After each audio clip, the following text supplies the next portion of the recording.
Mesdames et messieurs, béninoises, béninois, chers compatriotes,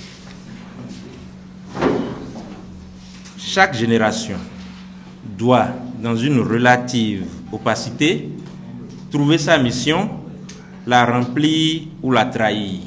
Frantz Fanon. Nous, jeunesse du Bénin, d'ici et d'ailleurs, avons décidé de prendre nos responsabilités. Depuis les événements malheureux de mars, avril, mai 2019, ayant conduit notre cher pays à écrire des pages sombres de son histoire, nous avons décidé de nous mettre du côté du peuple et à son service pour mener le combat, et ceci au péril de nos vies.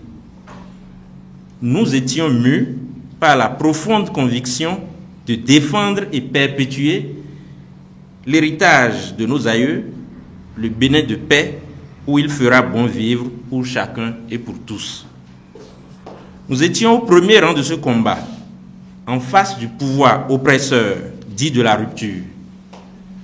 Malheureusement, depuis un certain temps, la lutte bat de l'aile et semble ne pas combler les nombreux exploits placés en elle. Pour apporter une meilleure réponse aux attentes légitimes de notre peuple, en quête de paix et de pain, nous avons lancé, et ce après de larges concertations et réflexions mûries, le mouvement populaire de libération le 12 septembre 2019.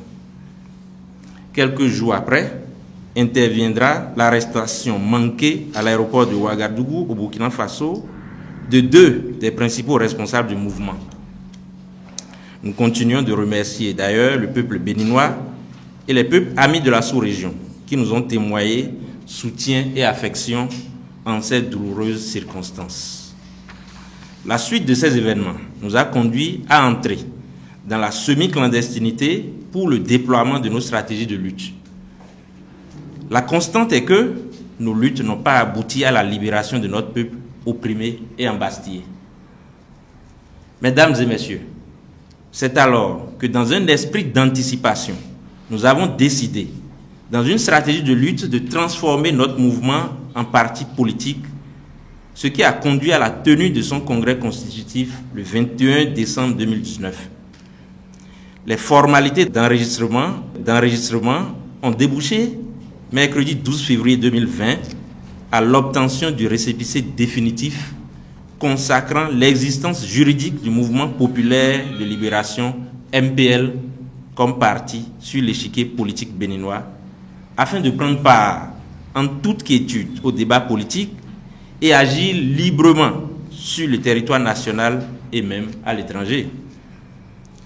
Ceci intervient dans la fièvre préélectorale des municipales et communales 2020 qui constitue une clé importante devant consacrer l'alternance à la tête de notre pays en 2021. Car, après la confiscation du pouvoir législatif en avril dernier, le gouvernement dit de la rupture nous impose un parrainage d'élus, députés et maires, à tout candidat aux élections présidentielles de 2021. Déjà, nos politiciens sans boussole accourent vers les blocs du pouvoir pour s'assurer une réélection ou une protection. Même ceux qui combattaient à nos côtés il y a quelques mois pour dénoncer les manœuvres du pouvoir tendant à exclure l'opposition des échéances électorales, ils seront bloqués bientôt dans les blocs. Que nous reste-t-il à faire? Maintenant que le pouvoir nous donne la possibilité d'aller aux prochaines élections, le directoire du MPL estime que c'est l'ultime occasion que le peuple béninois doit saisir, nonobstant la question des législatives d'avril 2019 non encore soldée, pour exprimer notre mécontentement dans les urnes, en sanctionnant le régime talon avec ses blocs et assimilés qui s'activent déjà sur le terrain. C'est donc l'occasion rêvée donnée à la jeunesse de commencer le renouvellement de la classe politique en s'appuyant sur les jeunes, avec les conseils avisés des aînés ayant encore leur lucidité. C'est pourquoi le directoire du MPL a décidé de participer aux élections municipales et communales de mai 2020. Et ceci avec les hommes et des jeunes capables, justifiant d'une probité certaine dans nos localités avec qui nous pouvons faire la révolution. Nous profitons de cette occasion pour rendre un hommage mérité à nos aînés qui ont mené le combat de la liberté et de la démocratie avec nous.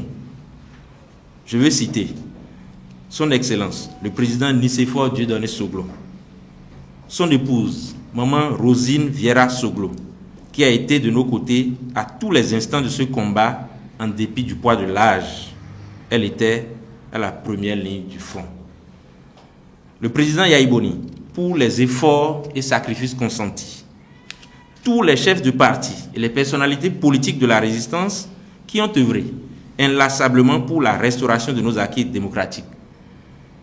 Nous nous devons de reconnaître que ce combat est celui de notre génération et assumer pleinement nos responsabilités. Nous sommes désormais face à notre destin et nous n'allons pas abdiquer.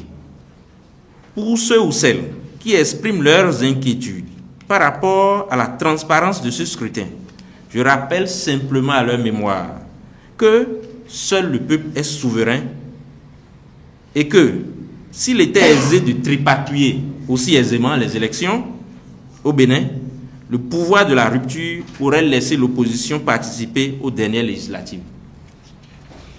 Mieux, qu'en 2016, le président Yahi Boni n'aurait pas organisé les présidentielles qui ont vu son poulain perdre ces mêmes élections.